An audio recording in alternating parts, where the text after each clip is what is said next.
The Growing Destinations podcast is brought to you by Experience Rochester. Learn more about Minnesota's third largest city, which is home to Mayo Clinic and features wonderful recreational and entertainment opportunities by visiting experiencerochestermn.com. We didn't talk about my MS on the air for years, and you couldn't tell I had MS unless you hung around me long enough. But when you're on the radio, nobody can see you stumble. Nobody can see, whatever problems you may be having. Welcome to the Growing Destinations podcast, where we take a deep dive into destination development and focus on a wide range of topics, from tourism and entertainment to economic development and entrepreneurism, and much more. I'm your host, Bill Von Bank. For 45 years, Larry Moon Thompson has been a fixture as an on-air personality on radio stations throughout the country, including cities like Denver, Las Vegas, Houston, and Minneapolis. Moon and his radio partner, Staci Matthews, were ratings gold for their entire run together on KS95 in Minneapolis. Now in retirement, Moon, a Marconi Award winner and Minnesota Broadcast Hall of Famer, reflects on his career, his health, and the current state of the industry. And through it all, Moon says trust makes for a successful team on the radio. Larry Moon Thompson, welcome to the Growing Destinations podcast. I listen to this podcast every week. What, are you kidding me? I love that. This is going to be fun. Welcome. We're glad to have you. You retired from radio in 2019 after more than 45 years. We're going to take a deep dive into your amazing and successful broadcasting career. First, let's learn a little bit about you, where you came from, and how you got started in radio. I was born and raised in Cheyenne County, Nebraska. Population there was maybe 6,000 people. And my dad had a family farm, and he also worked an office job. And I went to, all my school years there, elementary, junior high, senior high, same with my brother and sis. It's the home of Cabela's, my hometown. If you've ever heard of Cabela's, I grew up with their whole family. And they just sold to Bass Pro Shops for $6 billion. Wow. And I'm not getting any of that action. I told them I was wide open to receive. I said, be giving. Here I am. You can be charitable. But they had a little radio station in that town. It was 1340 AM and 99.7 FM, I believe. KSID, standing for Sydney. Okay.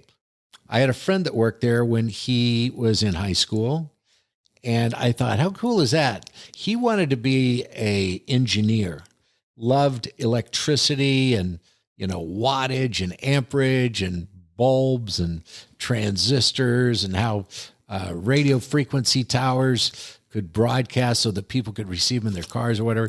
He was just a nerd for electronics. But since he worked there, even at 15, 16 years old, the boss didn't have anybody to work there, and he needed occasional help for weekend shifts to play music or do news for a couple hours, no big deal. So I talked to the guy, and he says, I think we're going to have an audition. We're going to need some more help down at the station. I go, really? That sounds way easier than cleaning the chicken pen, right, or whatever. And so I went, and before our audition, with two other guys, I got a bottle of Everclear, and I put Everclear in Coke, and we all had a big drink, and then we went to the audition.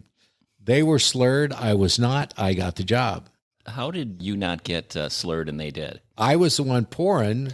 I just didn't pour anything in mine and a lot in theirs, right? Yeah. So, learned the business there. Worked every horrible shift whenever it was like Christmas Eve. And this was when you were 15, 16? I was 16 years old. 16 years old, wow. 1974. Early.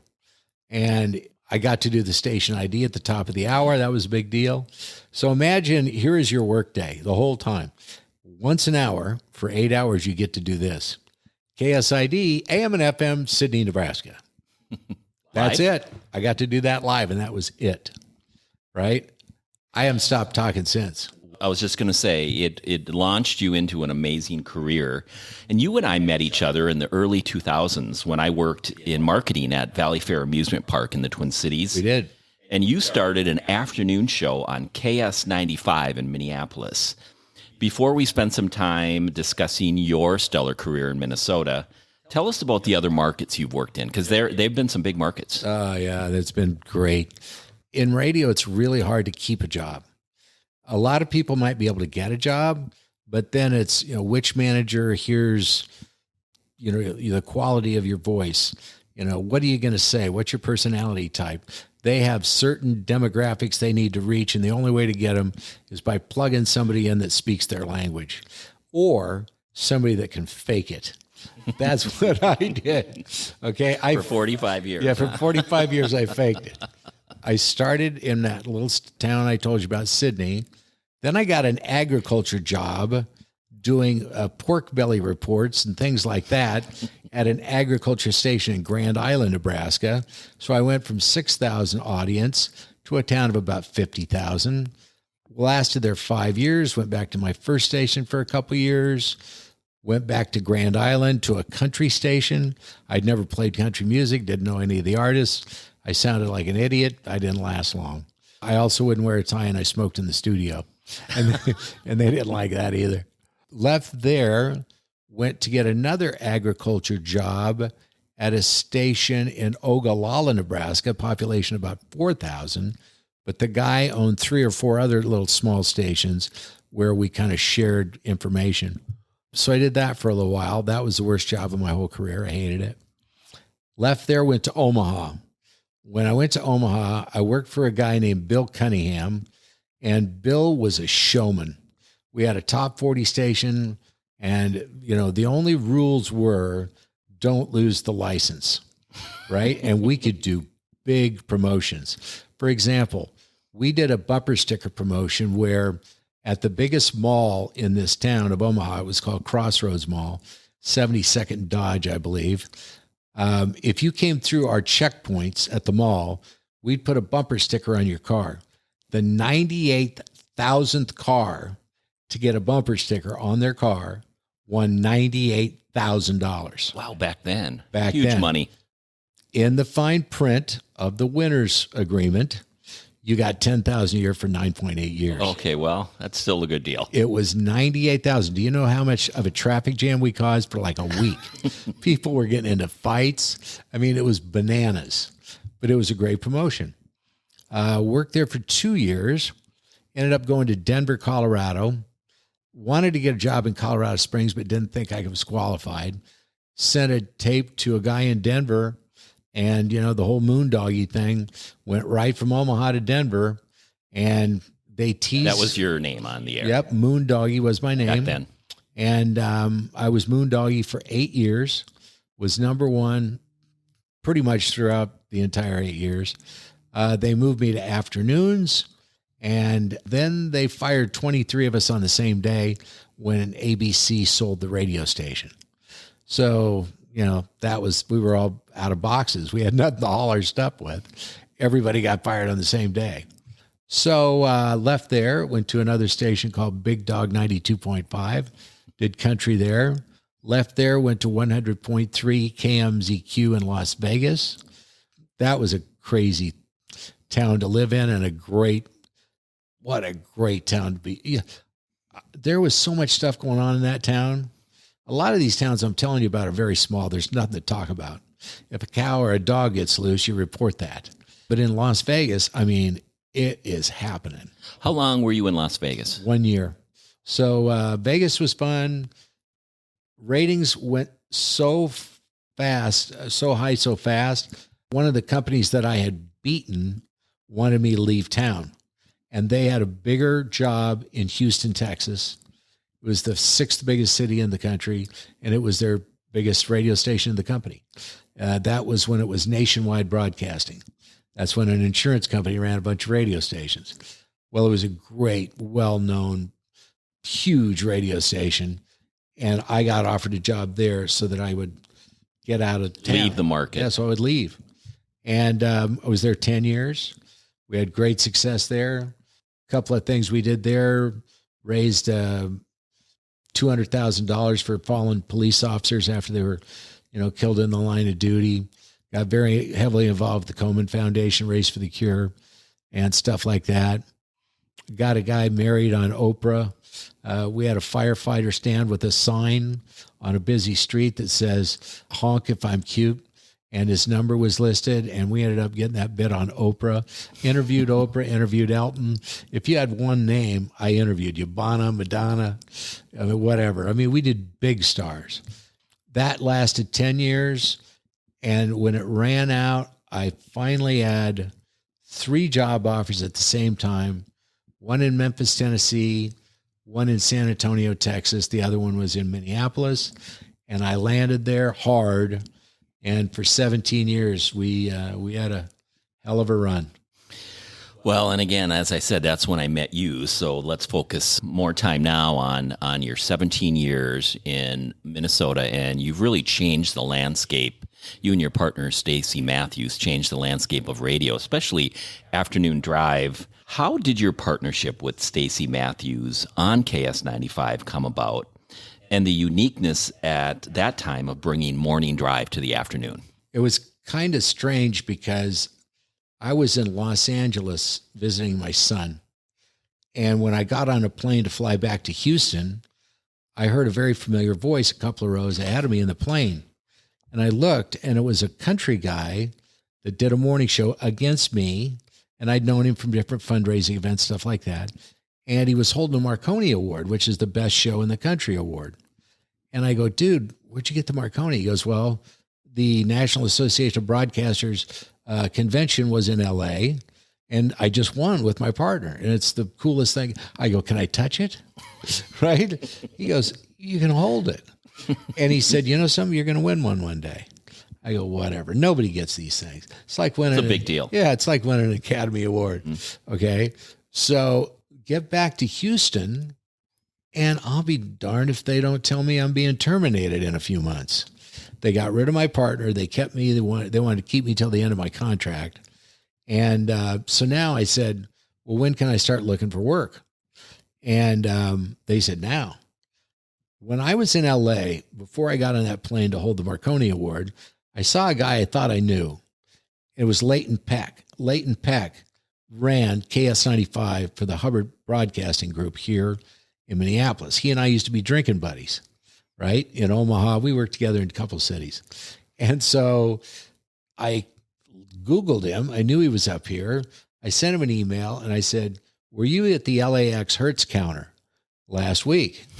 And he wrote me back and he goes, "You've gained some weight." I wrote him back, "You lost all your hair."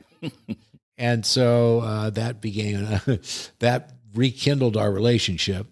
He said, "Do you want to come to Minneapolis and do a morning show in the afternoon?"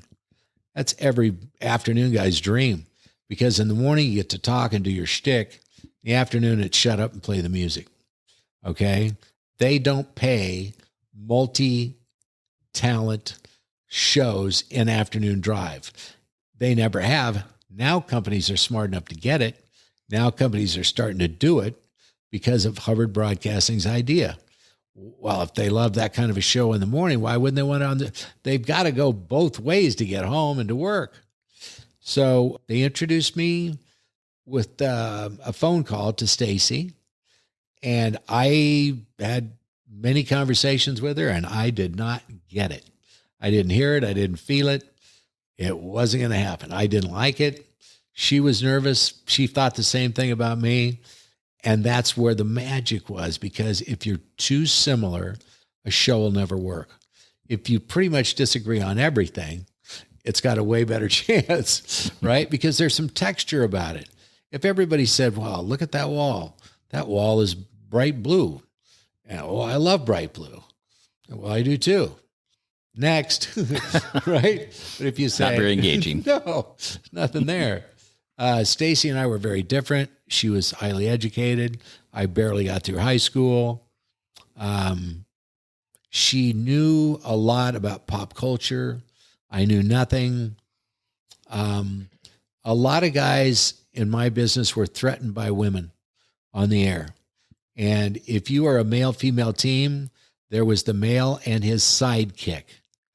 I did not want that for my partner because I wanted her to be where I was.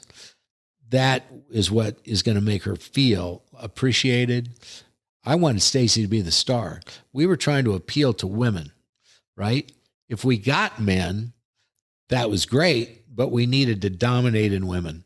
And the reason we did get men too was because I was kind of a dude's dude. I shot guns, I rode motorcycles, had a lot of stories about a lot of evil things, right? And some of the guys kind of thought that was okay. And Staci and I killed it. I featured her in a bit called Smarter Than Staci, which has now been copied by 5,000 stations across the country. I would ask questions of a listener, and then I bring Staci back in, and she had to try to answer more correctly. And it kept the audience engaged because they had to find out if Staci did better, whether or not they could win a prize by being caller 9. It was a simple gadget, worked like a dream, and I'm glad we did it. You and Staci worked together for 17 years. You were number one with women for nearly all those years. Incredible. And number one with adults for 10 of those years. Pretty impressive. From your perspective, what makes for a successful team on the radio? Probably one of the things you got to start with most is trust. And Staci didn't know me and I didn't know her. And I had a lot of experience in big cities and markets, and I'd seen a lot of stuff. And I knew what worked and I knew what didn't work. And she came from a much smaller city. She was living in St. Cloud. So she hadn't had a lot of the exposure in the many, many years I'd been doing it way before her. And I told her, if you trust me, let me drive the ship and stop me if you don't like where we're heading. And I'm going to do things that you're going to wonder, what in the world could I possibly be thinking? And that's why I want to do them. And we would go into a show and she would see what I had coming. And she's like, seriously, are we really going to do that? You have always been known as a jokester or prankster, or maybe many other. This is a good one. So they're opening a new amphitheater called Fiddler's Green. It's still there. When they were opening it, a lot of the neighborhood homes didn't want loud concerts in their neighborhood. So they would hire sound engineers to measure the decibels of how loud the concerts would be, and would that impede on the homeowners' value of their homes. Okay. So all of these homeowners banded together, and no matter who was playing, they would call and complain at this, county-wide complaint number. And so what I did was I waited until I knew the Denver Symphony Orchestra was going to play that night, right? And I went on the air and I said, okay, they've been, complaining about rock and roll every time there's a show. Tonight it's the Denver Symphony Orchestra. Here's a number I want you to call to complain that it's too loud. No, there's things rattling off people's cabinets in their homes. The cellos are way too loud. The violins are too hot. And I just kept pumping this on the air. So some of these stunts that I did didn't always go great, but there were many of them that were very beneficial, fundraising especially. Yeah, you and Staci were really big with the Susan G. Komen Race for the Cure. Yes, we were the leading team during the entire run. We had up to 1,200 members. We brought our own buses to Race for the Cure. So, we had our own HOV lane for just the Moon and Staci buses, and great relationship. Staci was diagnosed with breast cancer. She became almost like the poster child for breast cancer awareness. And so we used her, disease, if you will, to educate. And there was a lot of people that came to us and said, I found a lump or a problem because of what you guys said on the radio. And that was meaningful. And, it took away some of the dumb stuff I did. Same with the MS Society. We didn't talk about my MS on the air for years. And you couldn't tell I had MS unless you hung around me long enough. But when you're on the radio, nobody can see you stumble. Nobody can see, whatever problems you may be having. So eventually, That started in 2005. So early into the afternoon drive show with you and Staci, you were diagnosed with MS. Yep. 1 year in, she got breast cancer, and just a few years later, I got MS. How do you balance your health and keeping a show number one? It was a lot of work. I prepped 5 hours every day for, basically a 4-hour show. And we did run some recorded stuff. That helped me out a little bit. But Staci also put in her share of, read all you can. And then, what can you do with the same story that KDWB is going to do with it? Okay. How can I make it better than Dave Ryan? How can I make it better than Tom Bernard? How can I make it different? How can I make it memorable? And then, it comes into does it fit our brand? Right? Because KS95 is basically a family radio station where it doesn't ever get too dirty. The key is to push it as far as you can. You don't want to become too user-friendly. You got to have a little bite about you. But, we did topics and phone calls about that. Being number one for so long, did it just make you hungry to do more stuff or grow the audience even bigger or compete with other stations with a different demo? I kind of wanted to be syndicated. That's what I kind of wanted to be, because a lot of guys, they do that. And our company felt that you might not be giving 100% to Minneapolis, St. Paul, which is where their license was, if you're going to be broadcasting in 30 other cities. So they said, let's just focus on what we do and do it the best we can. Ownership group that I work for was amazing. Best I ever worked for. If you took the goodness of all of those companies I ever worked for and stacked them into one pile, Hubbard Broadcasting would be 10 times better place to work. There was just a family that made you feel like family. And for that, hats off. Technology has certainly changed radio, and I know you still keep up on the trends. What are you seeing moving forward? Well, because of the way everything is streamed now, digital content is completely different as it was 5 years ago. People listen to music through YouTube, Spotify, Pandora, Apple Music, Prime. I mean, you can get music anywhere. That's why the on-air talent is so important. The content is really important. And then after you take commercial radio stations and how they've been diluted by every other source on the planet, now throw in a couple of million podcasts. Okay. And there's some good ones. There's some really good ones. I like podcasts. Podcasts allow people to get a little deeper, and you still have to have some kind of an idea where you're heading. I did a podcast for almost 100 episodes, and it got to be a lot more work than I wanted to do. So I recently have taken a siesta, not to be saying I won't come back. I like to be heard. I still have things I want to talk and whine about. Like, can we go to tickets? Let's go to Ticketmaster for a minute. Okay. I can't get disability seats for tickets at concerts and stuff. And do you know how hard it is for anybody just to get tickets?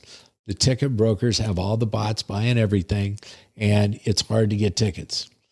I want that stopped. There are several things that I'm going to run for office on. Ticketmaster would be number one. Looks like your first topic of your next podcast. What advice would you give to aspiring on-air talent? Don't quit because everybody else will. And here's the reason I say that. When you go into a radio station, get a job, if you're lucky enough, you're probably not going to get paid almost anything. You're probably going to have horrible hours. Most people want to advance in life and have a family and a home.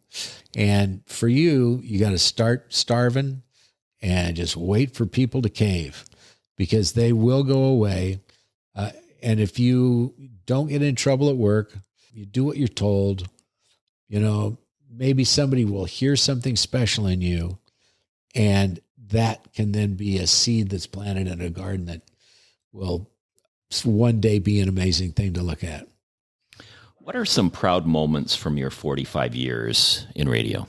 Here it was all the stuff we did for the Children's Cancer Research Fund and Gillette Children's Specialty Healthcare, KS95 for Kids. Man, those were some times. I met some dear friends. I still hang out with some of the kids. And that's been amazing. My affiliation with Can Do Canines. I have a service dog. And, dog right now is retired. She's older. Imagine a black lab that you have for 7 years that's never barked once, ever. Not when there's a knock on the door, not when there's fireworks, nothing. And, the race for the cure, that thing, when we started doing it together, Staci and I were asked what charities that we favored when we were hired. And they said, give us 2. And the first thing I said was breast cancer. And the second thing I said was abused children. Staci's was pets, number 1. She's a crazy cat lady. And number 2 was breast cancer. So we thought, hey, let's do the breast cancer thing. So we did. And after we, met everybody over there and came to an agreement about what our parts would be to help them, Staci was diagnosed. It was almost like meant to be. And if you could have heard that on the air when she announced that she had it, she didn't tell me. She just said she had an announcement she wanted to make. Wow. That was emotional. Anybody that heard that didn't lose it has no pulse, because that was something else. And some of those moments, were lifesavers for others. Another emotional time was your last day on the air. Oh, man. It started with a proclamation from Governor Tim Walz that it was Moon Day. And I have that award right up here in my office next to me. That was super awesome. And we had all these people that had left me messages, a lot of guests and a lot of, calls. And they had put together all these different tributes and saying goodbye. That was really something I worked on a long time. Moon, we have some audio from your last day at KS95. I learned a long time ago what doing good radio is, and that's making people feel laughter, feel joy in your voice, knowing that you have real joy. You love what you do. That's me and what you've heard. And, you let people, if you're a listener, be your best friend. And that's what I've tried to do over the years. And you know something? I think I did that. Being truthful about stuff on the air, about stuff that's not easy. Like when I lost my mom, or when I was diagnosed with MS, when Staci had breast cancer. But we're not just voices on the radio. We're humans. And thank you for letting me be all human all over you. Okay? I want you to know that I appreciate you letting me tell all my stories. I wanted to be a storyteller. That's what I've always tried to achieve. And, you've taken me in your car. You put me in your house. You let me visit you in your office. You took me on your boat. And I have had this incredible life. And if I had to do it all over again, I would do it exactly the same way, with the exception of the chronic illness. So that was quite a way to say goodbye. Moon, it's great to have you back behind the mic. You've had such an incredible career. I've enjoyed many conversations with you, and the storytelling's amazing. We just want to thank you again for being our guest on Growing Destinations. Well, thanks for having me on. Upward and onward. Hold on. We don't know where we're going. Make sure your airbags are ready to be deployed. Thank you for tuning in to the Growing Destinations podcast. And don't forget to subscribe. This podcast is brought to you by Experience Rochester. Find out more about Rochester, Minnesota, and its growing arts and culture scene, its international culinary flavors, and award-winning craft beer by visiting experiencerochestermn.com.